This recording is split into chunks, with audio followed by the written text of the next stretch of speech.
On today's show, the Bucs pick up a big 38-35 victory over the Seahawks due to some late game heroics. Do the Bucs have what it takes to win an easy game over the 49ers? I'll discuss next on this edition of the Bucs Report. Let's get it!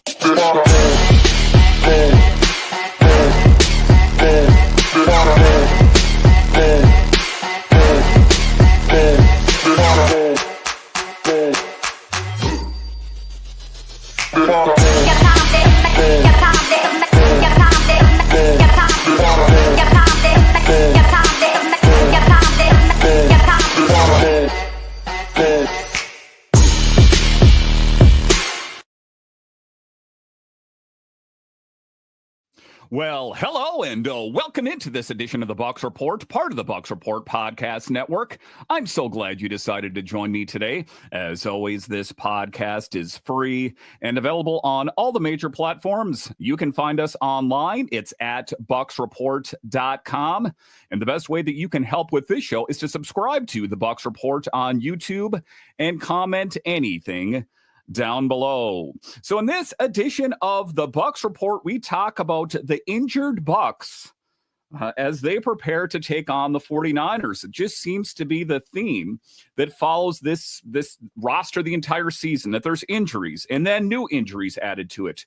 Do they have what it takes? Then we'll talk about the Bucs taking down the Seahawks, again, requiring some late game heroics. And one of the things I asked Steve Versnick on here a couple of weeks ago was, is it sustainable, these late game heroics? And he said, well, it's not, but it seems like that is the only way that the Buccaneers know how to win these games, is to really pull it out towards the end of the game. I guess I don't care how they get there, just so long as they get there. So let's get into it. And first, I guess it would be a good place to talk about the injured Bucs on this team this week. So let's take a look at it. Mike Evans out, Chris Godwin out, Bucky Irving out, Zion McCollum out, Benjamin Morris out, Josh Williams out, and Christian Izien as questionable. The big thing surrounding the 49ers is who's going to start at QB. It does appear that it might be Mac Jones, but we know for certain that Brock Purdy is out. So a question, right? You take a look at the Buccaneers, you take a look at the 49ers, two really good teams and two teams that are facing a decent amount of injuries. So do they have what it takes? But I think before I get into what is going to happen this weekend against the 49ers, I think it's important to take a moment and just talk about the last game against the Seahawks. And wow, what a game. And it's about Baker Mayfield. It's about the Bucs digging deep and picking up the dub here, because they pick up that 38-35 victory over the Seahawks. And as it turns out, my crystal ball must hold true, because I said that last week, that my crystal ball said that the Buccaneers were going to win the game, and they did that. Baker Mayfield, 29 of 33, 379 yards. And who stepped up big time? Rachaad White, who we know has had to take on a bigger role, minus Bucky Irving, 2 touchdowns. A big game for him. And Emeka Egbuka with a touchdown, Sterling Shepard with a touchdown. But one player I think that has really popped off the page for me is Emeka Egbuka. And, you take a look at him, there was hopes surrounding him. I think that we all had hoped that he was going to be as good as Baker Mayfield and Jason Light and everyone else said that he was going to be. And man, he has been all of that and then some. You got to love a rookie who just shows up and makes you look smart for drafting him. And there was some question marks, if we remember back when the Buccaneers drafted a wide receiver and they drafted Egbuka, that many fans thought there was a different position and a different player that they should have gone after. But Egbuka has been straight up electric in his first 5 games. He's got 25 catches, 445 yards, and 5 touchdowns over that span. That makes him the first player in NFL history to hit at least 25 catches and 5 receiving scores in his first 5 career games. So I wonder if those same people that were questioning if it was the right thing to do, question it now, considering what he's done, considering the lingering issues with Evans and now Godwin on the shelf again, that it seemed like a really good thing, because had it not been for Egbuka, and you also factor in Jalen McMillan being injured, I think the Bucs would have been in a really tough spot. But crazy stuff, and that's not me just hyping him. That's what the numbers say. He's also picked up Offensive Rookie of the Month honors for September. So, yeah, this is real. And I guess I'm going to say, if I'm going to go out and get a Bucs jersey here coming up, it very well might be an Egbuka one. And while he's doing it while the Bucs are banged up, Chris Godwin missed the first 4 weeks with that ankle. And as we find out today, he is going to be injured as well. Mike Evans has been dealing with a hamstring issue since week 3. So Egbuka, the man, has been asked to step up far sooner than anyone expected. And I think if you look at the depth chart, I don't think anyone really had him projected to be taking on such a big role as early as he has. But he's not just filling a hole. He's making clutch plays, game winners, go-ahead touchdowns. You've seen it. I saw it live. You felt it with us. He's got the feel. And that's what's really exciting for me, is to just see him step up.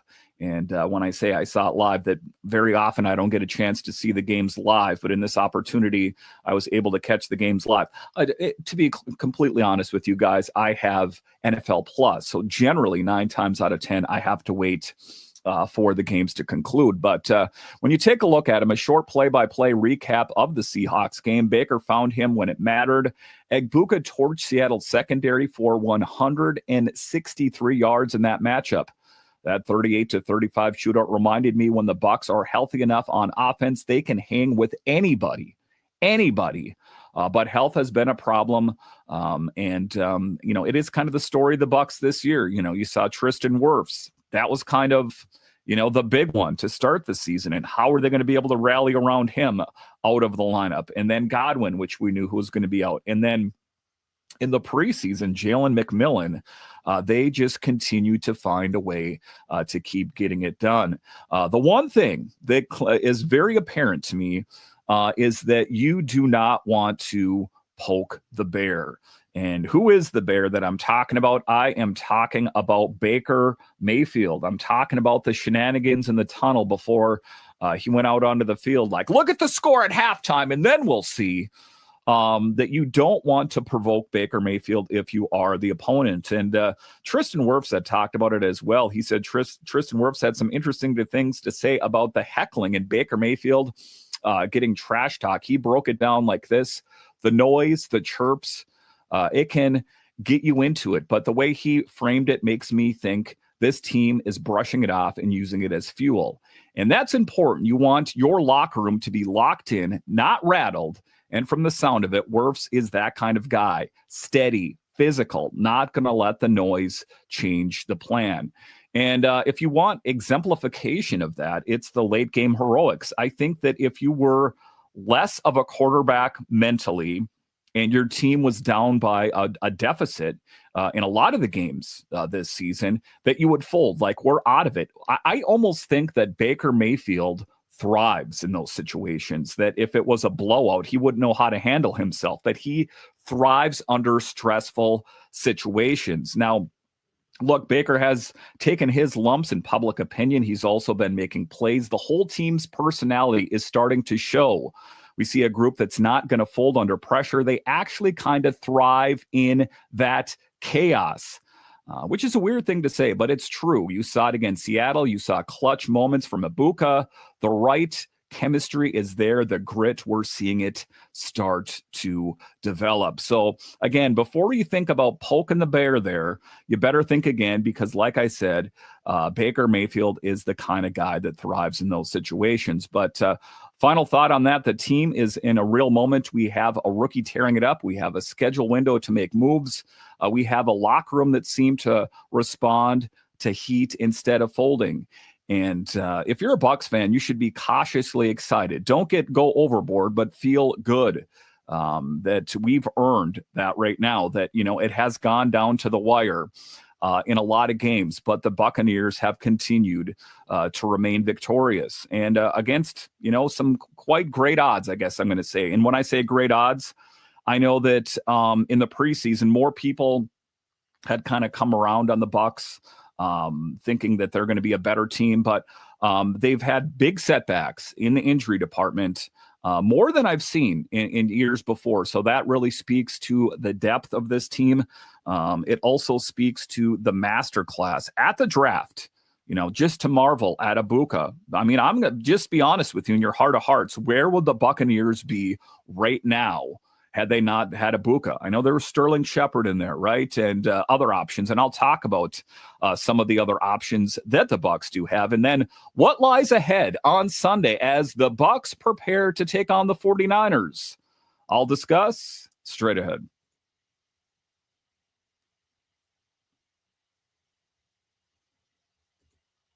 All right, welcome back into this edition of the Bucs Report podcast, part of the Bucs Report podcast network, also simulcast on the Bucs Minutecast feed, a part of the Fans First Sports Network. So let's get into it. The Buccaneers taking on the Seahawks on Sunday, or excuse me, the 49ers on Sunday. My mind was so caught up in that game. It was one of those games that, it's kind of really stuck with me, but they have a tough opponent this weekend against the 49ers. And the big thing that we know is that Brock Purdy is out and Mac Jones himself is listed as questionable.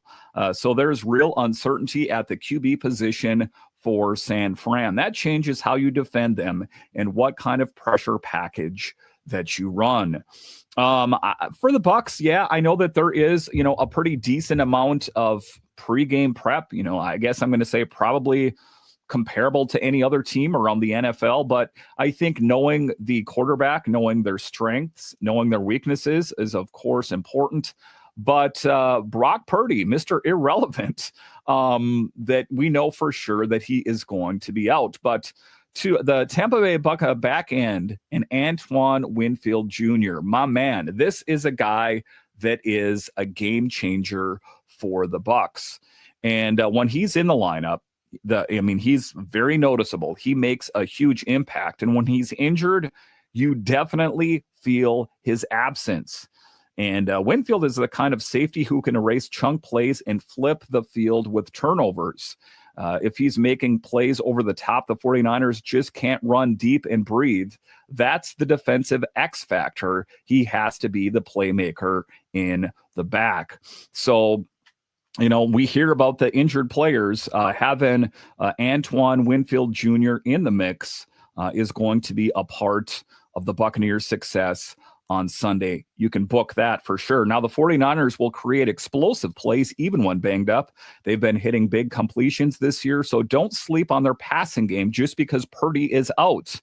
Expect them to find ways to get chunk yardage. That's why limiting explosive plays is step one for Tampa. And we hope it doesn't have to go too, late in the game, that there's no late game heroics. I mean, like I said, I'm happy that they're winning these games. I just wish it didn't come to that, because that kind of draws into question what kind of team they're built for, what they're built of, right? That I'm glad that they're able to come back and win late in games, but it's also kind of a coin flip that the game could have gone one way or the other. But offensively for the Bucs, we have to be realistic. Mike Evans is listed out. Chris Godwin is out. Bucky Irving is out. Those are real hits. So the Bucs will need other guys to step into roles and create space for Baker Mayfield to operate. And the one thing that we know about this team is that it is always the next man up. Same goes here. I mean, the Buccaneers still have some weapons in their arsenal, and I will talk about that here coming up here. But who are the realistic focal points right now? Of course, like I talked about right off the top there, Emeka Egbuka is the team's leading receiver by yards so far.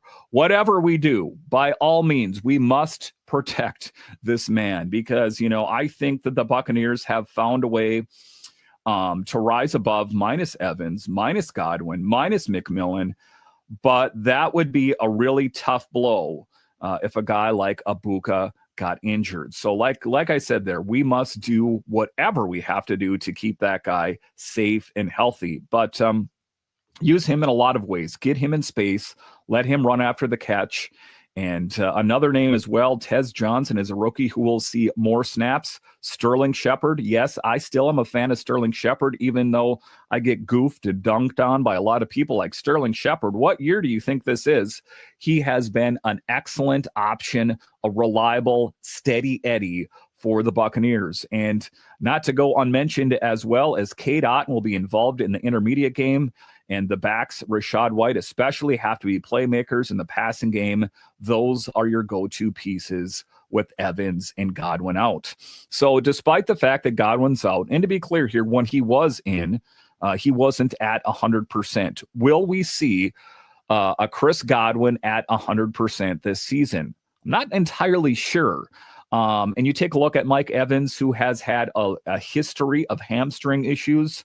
That I expect him to come back, but what kind of return are we going to see? And then the word out there is that Jalen McMillan should be back after the bye week. So at least ostensibly, the Buccaneers will be getting a lot better with the wide receivers. But defensively, again, it comes back to pressure and coverage balance. You want pressure that influences throws without sending your whole house.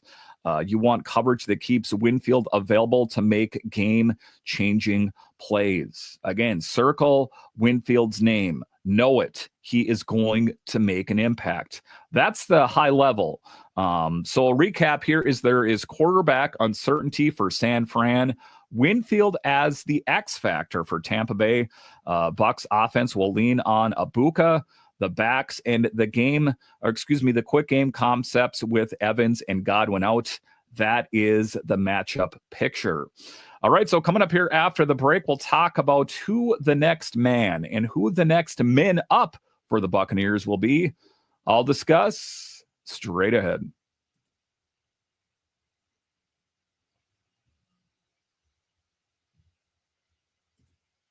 All right, welcome back into this edition of the Bucs Report podcast, part of the Bucs Report podcast network, simulcast on the Bucs Minicast feed, part of the Fans First Sports Network. So let's dive into it here, talking about injuries. And that's kind of the theme of this show. They are definitely going to impact the outcome of the game. So that's one side of the coin. The other side of the coin is what players step up in their absence. We have seen that all season long, that this team faces adversity, and it is the next man up to get the Buccaneers into the win column. So let's talk about that here. And I pulled the injury report from the Bucs site, so these are official statuses. Like I said, Godwin out, Evans is listed out, Bucky Irving is out. On top of that, Zion McCollum, Benjamin Morrison are listed out among the DBs. That depth lost in the secondary. So what do the Bucs need to do? Number one, lean on Egbuka. He's been the top yardage guy this year, and he's going to see a lot of looks. Get him in space and let him play Egbuka football. The guy is a force to be reckoned with. And I mean, I might be, wearing a pair of creamsicle glasses on right now, but I think that Egbuka is one of the best receivers in the league. And I know there's some good ones out there, but that's my take on it. Number two, Tez Johnson and Sterling Shepard have to help move the chains. Tez is young, and this is a chance for him to show he belongs. Shepard brings veteran savvy in the slot. I'm looking for a big game from Tez Johnson. And, the glimpses that we have seen of him in the past, I think that at least potentially, ostensibly, that he can be a dynamic receiver in his own right. Number three, the backs pick up more pass game work. Rachaad White and any active running backs must be a part of the quick game plan, screens, swing passes, checkdowns. That offsets losing two-man receivers. Now the 49ers, like I said, the report confirms Purdy is out. Mac Jones is questionable, so San Fran may be working with a different tempo or different plays depending on Mac's status. They also have some receiver question marks, but remain dangerous. Respect them.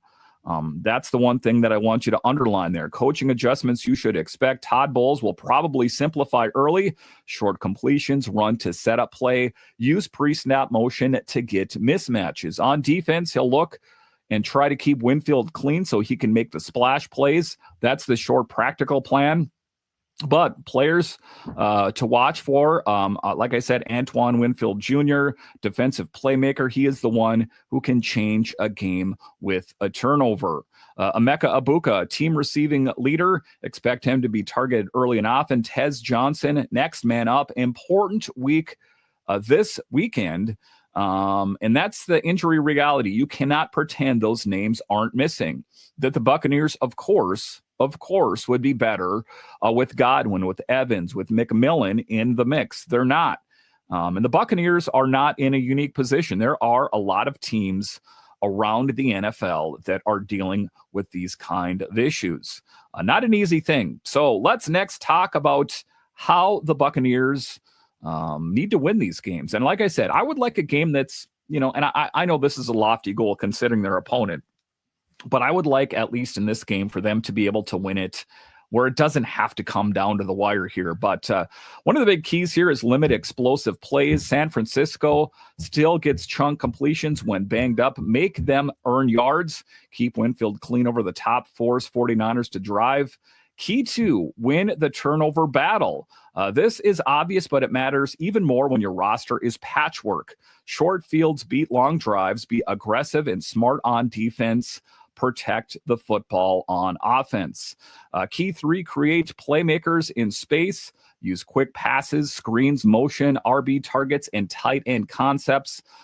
With Mike Evans and Godwin out, the Bucs need yards after catch and easy completions for Baker to manage the game. Egbuka and the backs must be involved. So it is the players that are healthy. We know that they're going to have to elevate their play, that we're out key players, but that has been the story of the Buccaneers all season. Key 4, execute situational football. Third down conversions, red zone efficiency, penalty avoidance, own the fourth quarter. That's how you close out these tight games. Tactical nuggets to toss into here. 1, early, get Egbuka the ball on intermediate routes and screen to see how the 49ers adjust. If they bracket him, that opens up things for Shepard, Otten, and backs. 2, rotate looks on defense to keep Mac Jones or anyone else off balance. You want the quarterback guessing and Winfield free to roam. Again, we circle back to Winfield. There's a reason for that. 3, special teams and field position. When there's a big play team on the other side, you cannot gift them with a short field. Punt and kickoff execution matters here. Special teams has come under fire this year for the Bucs. Chase McLaughlin does appear that he has fixed what was ever, that blip on the radar in that one game or so, that he's back, but we need to see the punts a little bit better, those kind of things. So my quick take is, if the Bucs protect the ball, if Antoine Winfield Jr. makes splash plays, if Egbuka and the backs can keep drives alive, then the Bucs have a real shot to win a close one. Yes, I said I didn't want it to be close, but just taking a look at the opponent, which is the 49ers, it seems all but apparent. If those things do not happen, however, the 49ers will hit the chunk plays that decide the game. That's the big takeaway from that, is that the Buccaneers, it's the next man up. It is rallying. And do they, as a matter of fact, have what it takes to win this game? I think they do. But if you take a look at it, they're going to have to dig deep. But the Buccaneers are in a good position right now. This is the part where the season starts to feel real. After Monday night's shocker, the Eagles losing to the Giants, Tampa Bay's position in the NFC got a little brighter. The Bucs are now 4-1 and are tied for the best record in the conference with the 49ers and the Lions. That gives us a chance to really control over the next few weeks. If we can get through them, we're looking at a very nice path. The Bucs, the banged up Bucs, continuing to get it done. The Bucs play San Fran this weekend and Detroit next. win both, and we're sitting pretty. The good news is both those teams have question marks right now. The 49ers are without Purdy. They're dealing with injuries around the offense. George Kittle is being pushed back. So, yeah, timing may be on our side. And the Lions aren't exactly at full strength either. They might be missing both starters in their cornerback room. That is a huge advantage for us if Mike Evans gets healthy in time. Again, really too early to say, but to state the obvious here, the Buccaneers are much better with good old Mike Evans in the lineup. So we're talking about outcomes where depth and timing matter. The Bucs could honestly take control of the NFC seedings if everything breaks right over the next 2 or 3 weeks. So that's the narrative now. Control your destiny, win your games, don't panic. That is the big thing to underline, that I think the Buccaneers are in a really good position. Again, like I said, I hate the fact that I say that it's going to have to come down to late game heroics, but that is kind of the lay of the land and where the Bucs are right now. The next men up, I talked about Tez Johnson. I talked about Egbuka taking on a bigger role, that Rashad White is going to have to prove that I know I was supplanted by Bucky Irving, but I still have a valuable skill set to this Bucs team. They've done that. I have no reason to doubt them. What we want to see is a whole lot more of that going forward. Listen, I want to thank you for joining me on this edition of the Bucs Report podcast. Again, the best way that you can help grow this show is to subscribe to the Bucs Report on YouTube and comment anything down below. Otherwise, you're home for all Buccaneers news. Bookmark it, put it on your phone, your computer is thebucsreport.com. All right, I'll talk to you guys again next time. Let's hope for a dub.